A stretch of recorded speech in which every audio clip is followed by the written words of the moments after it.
Hi, and thanks for logging on to the Daily DVAR halacha. And here's a brand new halacha for you, and it's for Friday, the 18th day of April, second day of Chol HaMoed Pesach 2014. I want to give you a second part to what if you forget to say Vesain Berachah, or what if you forget to not say Mashiv Haruach? In other words, you forget to say nothing, which you're supposed to do at this time of the year, instead of Mashiv Haruach or Morid Hatal.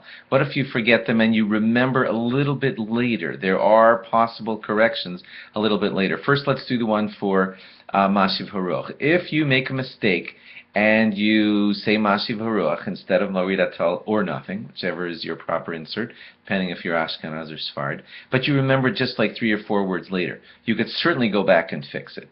Even if you got to the words Baruch of the Bracha, you can go back and fix it. If you got to Atah, you can go back and fix it.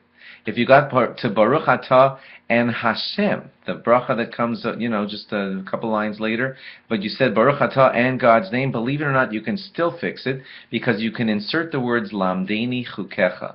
Remember that because there is a phrase in Tehillim which is the words Baruch Atah Adonai Lamdeni Chukecha. I was allowed to say them with God's name because that is a full sentence out of Tehillim, and whenever you're saying a full sentence out of our Torah, you're allowed to say it even with God's name. So if you said Baruch Atah and God's name, you could say Lamdeni Chukecha. No bracha in vain, no blessing in vain has happened. Nothing irreparable has happened, and you can just go back and fix it. Once you say Baruch Atah Hashem Mechayeh, which is the beginning of the end, now you can't say Lamdeni Chukecha, and you've begun to say the next bracha, that's the point of no return. And if that happens to you, then you'd have to repeat the Shmona Esrei. It does not work exactly the same for the part where you're supposed to insert Vesain Berachah. If you forget to insert Vesain Bracha and instead you said the oldie of Vesain Tal Umatar Li Bracha, throughout that entire paragraph of Barech Aleinu, you can still insert it there and go back and insert it in the proper place. Once you've said Baruch Atah, you can still go back. Once you've said Baruch Atah with God's name, you can still say Lamdeni Chukecha, like you just learned with me. And once you've said Mevarech, well, then it's too late to insert it there. But here's the catch. For the Vesain Beracha insert, you can still insert it later in your Shmona Esrei. You can insert it at the bracha of Shema Kolenu. And the reason that you're allowed to do that is because it's different. I think we mentioned this the other day, but the difference here is that you can, in the bracha of Shema Kolenu, insert the request for Vesain Beracha because it belongs there. It's a request.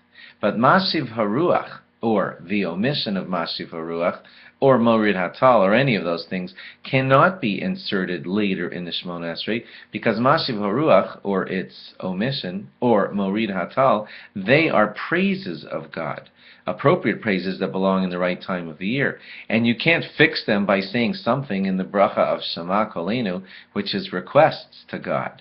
You see? So the same bracha can be fixed by inserting it later in Shema Kolenu. You can't do that for Mashiv Haruach or Morid Hatal or the omission of Mashiv Haruach because those are praises of God and they don't belong in Shema Kolenu.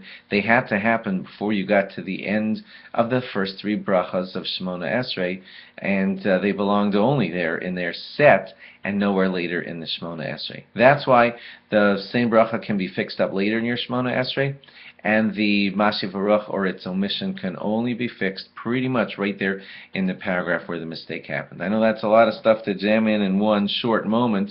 If that was too much for you, then please ask another rabbi to clarify this for you. Say, what's this thing I heard about Mashiv Haruach being different than Vesain Beracha? Well, now you know the basics, and you're welcome to study this deeper. Thanks for logging on. Log on again after Shabbos for more. Bye-bye.